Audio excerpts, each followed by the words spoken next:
Hello everyone, welcome to my Saraswati Puja special vlog video.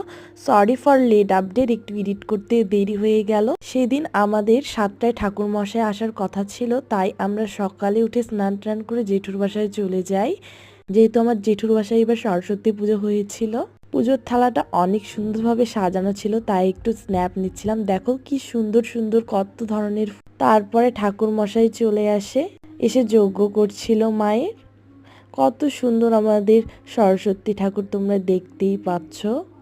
আর এইদিকে আমার পিসিমণি পুজোর সব ফলমূল কেটে নিচ্ছিল, জন্য সব আয়োজন করছিল। তারপরে আমরা চলে গিয়েছিলাম আমার বড়মার ছাদে। ছাদে গিয়ে বেলপাতা নিচ্ছিলাম, কিন্তু সেখানে অনেক কম বেলপাতা ছিল। যেহেতু সরস্বতী পূজা অবশ্যই বেলপাতা লাগবে অঞ্জলি দেওয়ার জন্য। মামনি বাপি বুনু মিলে, দেন আমি আর বুনু একটু হাঁটাহাঁটি করে স্ন্যাপ নিচ্ছিলাম।